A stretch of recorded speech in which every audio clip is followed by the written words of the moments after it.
I didn't understand the product properly. So I didn't actually connect, is this person going to buy this product? I got myself into a bad place with debt and had all these costs to pay. I was just ruined. This is The Summit by Fearless Adventures. I'm Dominic McGregor, and every week my co-founder David Nunes and I will be talking to inspirational leaders about their experiences as they strive towards their summit. Welcome to the Summit podcast.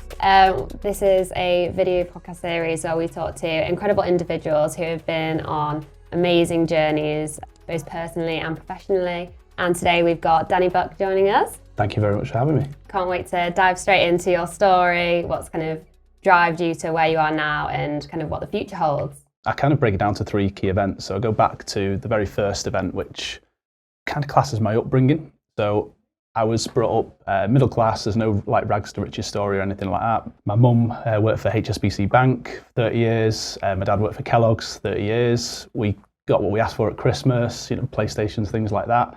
So there was no real like hardship, but my mum wanted me to go to a really good school. I went to, it was grammar school, not private school. Whereas my dad kind of taught me all about like streetwise things and things like that. So every Saturday, there's a place called Bowlers. I don't know if you know, around in Manchester. And we used to do car boot sales every single Saturday morning. Love a car boot sale. I know. And there was this, Yeah. I don't know whether I'm a bit old, but on this, but there was a magazine, newspaper called The Loot. I don't know if you remember it. It's basically like eBay before eBay. It was a newspaper. We used to find things in the Loot, go and buy it, like mobile phones or video games or things like that. And we'd go and then we'd get it all together and we'd go fill the boot, go to Bowlers, and then we'd sell it every Saturday morning. And I feel like that sort of initial start to trade or retail. So just for profit? Just for profit. It wasn't like you were going to car boot with stuff from your actual house. It was literally you were going there for profit. Yeah, going there. Yeah, so it was a way of making extra cash. Never thought anyone did that in my life. What's that? I never knew anyone would do that in their life. No, it was a strange because my dad, mum and dad had salaries. Yeah. But the extras, we'd go on, like we'd have like a big holiday every year and that sort of thing. But there was no like additional income, and that's where we got the additional income. It was a couple of £100, something like that. Yeah. But like I say, it was that £100. But like for me, I think I'd get about 20 quid. My dad would get 200 quid or something like that. But like that 20 quid for me was like fantastic. Yeah. I was motivated. I started to realise at that sort of stage that I was motivated by earning money. So then I went on to kind of what I'd class like further along. I went to university. If I'm honest, I hated university. I thought it was a massive waste of time. I don't really regret it because I met some nice people and things like that. But going back, I wouldn't go back to university.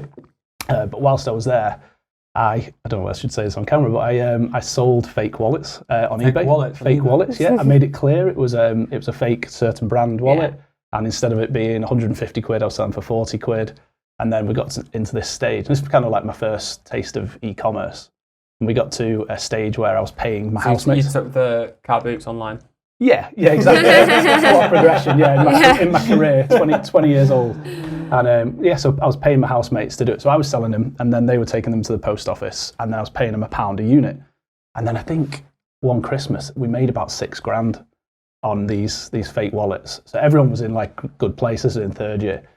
And I just realised that I'm utilising zero what I'm learning at university. There was there was nothing in our syllabus because when I was at uni, Facebook had just come out. It was its first year, and they were teaching things like radio advertising, things like that. So the syllabus, because I think it was about 6 or 7 years old, was totally outdated. Which course were you doing at uni? I did business and marketing, I think it was, or business and communications. How great do you think it is to have a period of time in your life when everything's covered for you? And you can just do what you want. Yeah, it was amazing looking back at the time. Yeah, you could say I was lucky to be in that period. Because that's the same with social chain. It's like student loan paid for accommodation, and then you can do whatever you want. Yeah. Because you've got time and you don't have to worry about money, and then you can just. Unless you're an idiot and you'd like me, I'd spend my student loan. But I think for life that is such a powerful moment because it just takes the hierarchy of needs, and you can be like, okay, I'm going to be entrepreneurial. Yeah, and that was it. So, but whilst I was there, I was always looking. So I'd always work. I worked at Man United. Worked in the Red Cafe. I'd always travel back. I was at Liverpool. I'd always travel back every weekend, try and work. Then I was doing the wallet. So I was always trying to earn more money at that stage, and just not really focusing on studies. And that's why I feel that if I wasn't at university at that period of time, I might have had maybe a quicker start. Yeah. University finished. Kind of goes on to the second key moment, I'd say, in my life where I expected coming out of university, I got a 2-2. I expected, though, because I'm a graduate, I'm going to get a job. It's going to be 25 grand plus bonuses, all this sort of stuff. And then I went into the real world and there was no jobs. And I got offered, I think it was 16 grand to do customer support for maternity leave. And I was like, well, got a marketing degree. I should be in marketing, all this sort of stuff. And I couldn't get the job I wanted. I applied for loads of people turned me down. I ended up taking this job, I say for 16 grand a year, customer support, maternity cover. And this is a software company. And this was kind of to the point that 16 grand was actually the best wage I'd been offered. So that's why I took this. And what I realised was the girl that I was covering for maternity leave, she was kind of dragging out the full day's work. The full week's work, instead of like what I did. I just got in and I answered all the tickets in 2 days. So I was asking the company for more work, and they said, "Well, why don't you try and upsell some of the customers? It's like support packages and website maintenance packages, stuff like that." There was like, even though it was like a big software company, they developed software for the NHS. They had a website development division. So web marketing wasn't even a thing. This is when I was 22, so a long time ago, like 14 years ago. And there was no such thing as like SEO or PPC or anything like that. So I got into this bit and I said, right, well, I'll for the other 3 days a week, I'll basically just go into the sales team. And I started selling and started like hitting the company's sales target just off support contracts and maintenance contracts. So I was saying to my boss at the time, like, can I go into sales? Can I sell the websites? Because this is what he did. And he was like, well, that's kind of my job, but I'll bring you on the sales meeting. So this girl who was doing support then came back. She then did that, but then I got offered a job in the sales team, which was, I think it was about 18 grand plus commission. So a little bump, yeah. And then we started hitting the sales targets, and I got into this kind of thing where there was a company called Ripple Effect. I don't know if you remember them in Liverpool. Yeah. And they were really so we were based in Ellesmere Port. So they were kind of a competitor, but not. But I was pushing for SEO. I was like, this thing called SEO, it's coming. We need to get involved. We need to start selling these contracts. This thing called SEO is coming. It's crazy. Like, those are saying, so you can sell the website and then you get a retainer.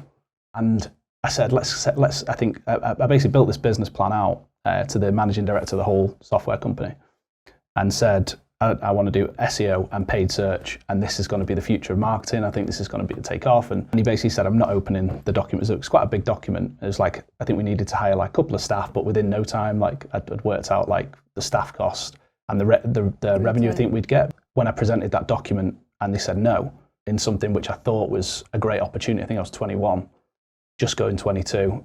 And he said, no, I'm not even opening it. So I basically went to my manager, who's my brother-in-law, and said, I'm going to leave. I'm going to do this myself. I actually believe this. And he said, well, if you're going to leave, I'm going to leave, because I want to do my own company too. There was myself, this guy called Graham, who's my brother-in-law, and he was my manager. And then there was three staff in this division. And when we went to the managing director and told him, he basically threw his toys out the pram. And then his dad, who was like the chairman, realised, actually, we can't operate without these two people. Let's put a deal on the table to sell it to them. So at I turned 22, I did a management buyout of this web division, and we bought it for about 160,000, I think it was, which to me was like nearly 10 times my salary, sort of thing. We split it in half. My mum and dad gave me 10 grand to it. Graham's dad gave him some towards it. We went to the bank, got 60, and then we basically said, we'll give you this up front, and then the rest can we spread over 2 years. And what happened with that, though, which was quite smart, and I'm trying to replicate that with some of the deals our companies I'm buying at the moment, is you amortize the return. Mm-hmm. So the clients, as long as you keep them, pay for the acquisition. Yeah, and that worked. So we then took that out, created a company called Websize. I was 22. Going on to 23, sort of into that year, in debt to my parents. A little bit, it's 10 grand, which doesn't seem a lot, but to mum and dad was loads. And then moved it forward, created SEO, off we went. We ended up becoming Europe's biggest Magento e-commerce marketing company. So that went all the way through 8 years, which I'll get to my next life event, which I think is probably one of the worst moments of my life, but So we basically left, me and Graham, brought 2 of the 3 staff over, and then grew that up to 105 staff. But around 6 years into that, I lost interest, basically. I don't know, just fell out of love with my own company. Said to Graham, don't like it anymore, let's quit. And I remember him just saying, we started this together, we should finish it, let's try and build the company into a point where we can sell it. So I was like, well, that seems logical. I had no idea about selling a company. And he's like, well, you can get like X times multiple your profit or X times multiple your revenue. I was like, fucking hell, that's like a lot of money. Okay, let's try and do this. So I got a bit of motivation, but what we needed to do was bring in a CEO.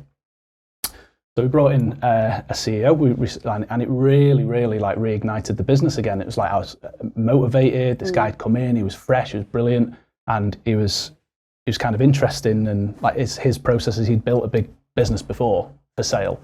And long story short, after about a year, he pointed his finger at me and said, "I don't like you." So I was like, "Well, hold on, this is my business," and it just from the 6th to the 7th year was great. From the 7th to the 8th year, when I left, was horrendous. He'd wait till I went on holiday, write me a big long email about how he hates me, and then I'd come back from holiday, we'd have a big slanging match, fight, and then we'd sort it out for like 2 weeks, and then he'd then send me an email again. He'd never like attack me face to face. It was always digitally, and at moments where I was supposed to be chilling out, so I'd go on literally at stressful time, try to sell the business. I'd go on holiday, we called them love letters in the end. I'm getting these love letters on holiday, and they just like piss me off. And I just decided that's it. So he did the 3rd one whilst I was away with family. Again, like 2 or 3 days into the holiday. Really, really spoilt the holiday. So I got back and just said, I don't care about the sale, I'm off. I left in July, handed my shares back to the board and said, you guys have to grow this company because it's your shares. I'm not selling them, so you just grow it without me. And then that kind of accelerated a sale. They tried to then sell the company quicker to get rid of me. And then in October, they made a deal with me to buy my shares for, I think it was about maybe 700,000, something like that, 700,000. But they asked if they could spread it over 2 years or 3 years. So then in January, I got a phone call saying they're putting the company into administration. So at this point, I'd launched my new company, which was in the retail space, done all this, committed to 350 grand of costs, and then had the rug pulled underneath to the point whereas you could say on paper I was actually bankrupt at that stage.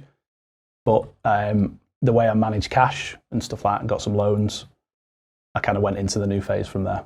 It's interesting. I think the entrepreneurial journey and kind of what we talked about in terms of the summit and going where you go is, you kind of have smooth paths and then you have kind of turbulent paths. Yeah. And it's like the more you get over those turbulent situations, the better you get as an individual. So therefore, when it comes to the next kind of challenge, you're actually in a better position to handle it. Yeah. So like you said, the first kind of situation of you trying to buy out the company from the software company, you didn't have no answer to how to get 160 grand, but you figured it out. Yeah. And then next time when you come and you got 350k hole, you go, okay, I'm going to figure it out. Yeah.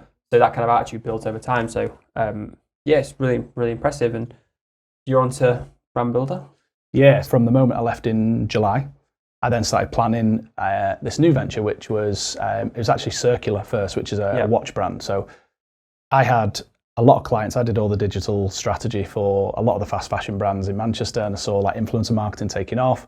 And some of these guys were making like 20 million, 30 million quid, and they had like a team of 20. And I had 104 staff, and our turnover was 4 million. So I'm thinking, bloody hell, like, it's all marketing. Like in my world, it was like, it's all marketing. It's just a product from China labeled up, and then it's all marketing. So I got into this space, and I was like, right, so new venture, how are we going to do it? What do I know? And then I think similar to what you did, I took about 2 months, played golf with my dad, just took a chill, just really let it sink in, think about it. And I came up with this idea that was actually crap in the end. It was fast fashion watches. So I thought I had this idea that people would buy watches like they buy shoes, like they buy sunglasses, like they buy like clothes. And you would buy a watch, change the strap, all that sort of stuff. And that was Circulr.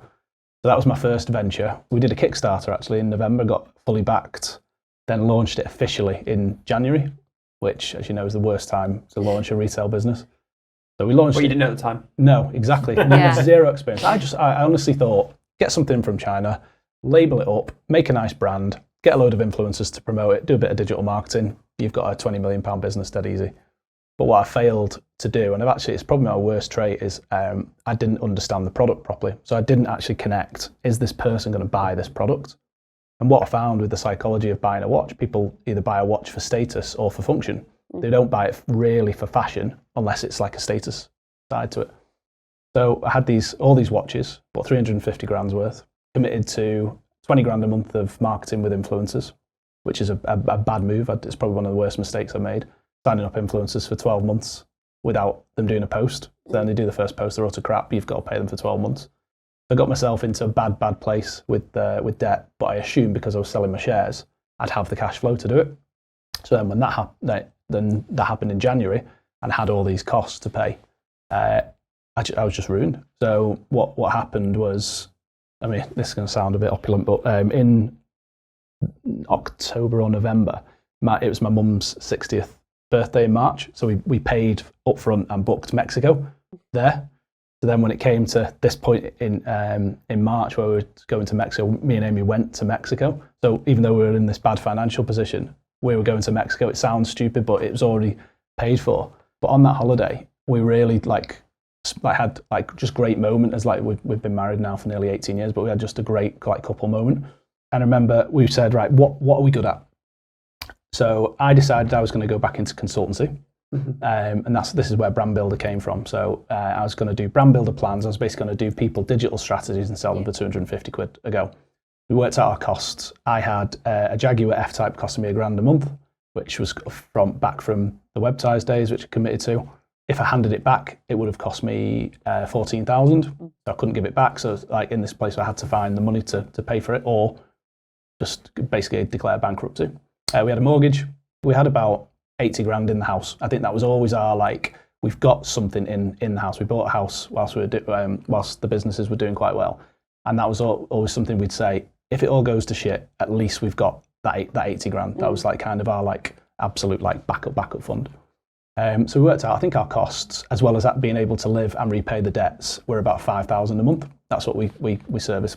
We got a couple of credit cards, and then at certain points we used to pay for food on the credit card points. We'd translate the points into Marks and Spencer vouchers, and then go to Marks and Spencer and get our food. So we had quite a nice financial plan. But one of the ideas from Mexico, Amy came up with this business. So she's had e-commerce businesses before, nothing major, just a handbag brand, and then she came up with an idea for a jewellery brand. And she's always been passionate about animals, animal charities, things like that. So I thought, well, what if we linked an animal charity to a jewellery brand? And this wasn't really being done at this stage. I think there was a couple, there's a company called Pura Vida, there's an ivory an elephant one, but I couldn't name one that was actually around. I remember watching Ivory Ella grow. Yeah. Yeah. So Twitter guys, run Twitter brands. Is that right? Yeah, Twitter. A guy called Ryan. They run Twitter pages. Smart guy, yeah. Yeah, so he's doing really well now. Yeah. But there wasn't really anyone doing it, so we thought, right, so let's connect. This will create a niche. I always used to talk about micro niches and stuff like that, which is like a Seth Godin sort of thing. So we went, right, so we're going to do women's jewellery, and we're going to do an animal charity, and let's give it a go. So let's do really low price stuff. And what we worked out, instead of the Circulr one, which was basically me trying to prove that I could make a big business, and there was loads of ego involved in that, and that's why there was so much cost. Let's strip it back. Let's work out how to actually just make a brand that fits under the VAT threshold and makes money from day one. So I think we aimed for it to make £2,500 profit a month, basically. And we did it from day one. It worked really well. That gave us half of our money every month. And then the other half came from me on social media, recording what we were doing with Honu, and then selling Brand Builder plans. Mm-hmm. And I aimed to sell think 10 and 20 a month. And then off the back of that, people started asking me to do consultancy. And then before I knew it, we had I think it was about 8,500 a month we were making. So we're paying the debts, we're servicing the debts, and off we go. So if you think at this point in time, we've got Shop Honu, which is the women's jewellery brand. We've got Circulr, which is still going because now my ego's damaged. I can't be seen to let Circulr drop. So we're keeping Circulr going, funding that debt. We've got Honu bringing in a profit, and me recording myself on social media talking about this to try and get consultancy deals. from that point, a guy called Alex Cannon, who's now my business partner, saw my philosophy on building brands and the way we did it, and pitched me a men's jewellery brand, which wasn't really a thing. And we sat down, went to Nando's, and he basically told me all about this stuff. And I was like, great. I thought he was after free advice, just kind of like switched off a little bit. And then he said, so do you want to do it with me? I was like, what? And he said, a men's jewellery brand. I was like, oh, me? You want to do it with me? All right, wow, okay. How could we do that? And then went back to Amy, said, she's like, we should just try it. Like, we know that jewellery's profitable. Why not give it a go? So we pulled it all together, come up with the name Crafted, launched with just 2 products. And then the day we launched, we made 10,000 quid. I was like, So at that point, day one, yeah. you know, where was the aim for the summit? Where do you think you were going to get to? In my notes, I wanted, Got notes. yeah, to sell a brand for 5 million. Yeah. And buy a vineyard. Vineyard. That was my goals. Yeah. That was my goals. Yeah. No vineyard yet, though. No vineyard yet. No. Keyword I could do there, it. yet. Yeah. Is that still the aim? I think so. I think I'd kill myself on it though. Like free wine on tap. My God. Can't drink the product. I know that's the value, secret. that's the value. Yeah. No, we've talked about it. Amy would like to attach an animal sort of thing to it if we did it. Yeah. So there's loads of stuff that she wants to do, like something in maybe Santorini and attach a donkey sanctuary and stuff like that. So with Brand Builder, you kind of recently been named in Sunday Times Fast Track. Yes. Yeah. That was it? It was 15th, I think. 15th, yeah. What were your guys? One of our businesses, Pet POs, was 16th. Yeah. I did text Danny that morning and said, "Oh, you beat us by 1 place." I thought it was the other way. I thought it was the other way around when I was reading it. Yeah. I saw it. I was like, oh, I knew it would be close. Yeah. I knew it would be close. That was 4% in it, wasn't it? Yeah. So that was unexpected. Totally unexpected. Just got asked to enter, and then I just assumed we'd be like 100 or 90th or something like that. I didn't expect to be in the top 20. That was like a proper shock. Probably my best achievement today, I think. Like obviously through kind of everything you've gone through, you know, there's adversity, there's kind of massive peaks, there's real downtimes, you know, like you say, having to speak to your wife about a financial plan for the future and the risks you're taking, you know, is part of the entrepreneurial journey. Where do you want to go to? Where do I want to go from here? Yeah. Any industries that you've not tapped into yet that have caught your eye? Or We talk about it a lot at this point because, you know, my goal was always to like be a millionaire. And then it's stupid putting a numerical value on a goal, because when you hit it, that's when I feel you start, you know, I'm quite lucky. I've never really felt like depression or anything like that. But I feel at this point now, like I've hit my goal. So now what? And it's that is a struggle. I know it's like it might seem like a very nice problem to have, but when you lose purpose, I feel that's the point where motivation really dips. So we're in a point now where, you know, we've achieved it. Like, what is it? And I feel that what we want to do now is now we've created some wealth for ourselves, like to create wealth for the people in the business, family members, and extend that out so that other people can have good lives as well. So we talked about that. But I think for me, it's, you know, what is my Champions League medal? And we have a brand, Crafted, which is leader in its class worldwide now. It's the fastest growing men's jewellery brand in the world. So, you know, is that, I look at e-commerce brands, because I've been in e-commerce, that's all I know really, football, e-commerce and wine. I'm really boring other than that. So like, what? I'd question if you know football well. Yeah, I know. I used to know football well. So it comes down to that. I think, where do I go from here? What do I do next? And for me, I feel like my Champions League medal is a case study in e-commerce, like a Movement Watches, a Pura Vida, a big exit, which creates enough wealth for the people that have helped it to get to this point. Everyone will be rewarded from it. But, you know, I'm at a point of, you know, I've made more money than I ever thought I would make. So I'm happy on that respect. It's now about continuing through purpose and making sure that there's something to keep me motivated. And you'll have a nice glass of wine from your vineyard that day, will you? I will, yeah. And just toast it. That's it, yeah, still. And look back to those moments when you thought it was never going to happen. Yeah, exactly, yeah. That'd be lovely. what kind of advice would you say has been key throughout the whole process? Any that's been consistent or that you would give to other entrepreneurs who are aiming for the same summit? Yeah, so there's only one which when I'm asked that question, that I really focus on. And the biggest mistake I made was I let my ego try and prove to other people that I was being successful through Circulr, and I got in debt. Any brand that I'm starting now, or any brand starting that wants to do it, focus on profit, really establish a proper business first and grow from there. It's so crazy. That's like, yeah, basic. It's so crazy that how basic it is and how people don't listen to that. Yeah, I know. They just let ego get in the way. They want to look successful, Growth. and people aren't, Raise big money, spend a lot of money, buy revenue, lose money. I don't think, it's not cool to say we made 10 grand profit last year. No. But then you look at businesses that are losing 100 million, and that for me was the game changer. When we did Honu, that was you could look at the service business, failed e-commerce business, really small profitable Honu business, and from that point there, that was when everything changed from us, because we established product market fit and we grew from that point slowly. And I think that's it. Amazing. Thank you. All right, thank you very much. Thank you for coming on, and if you get the opportunity, please like, share and subscribe to the Fearless Adventures, the Summit podcast.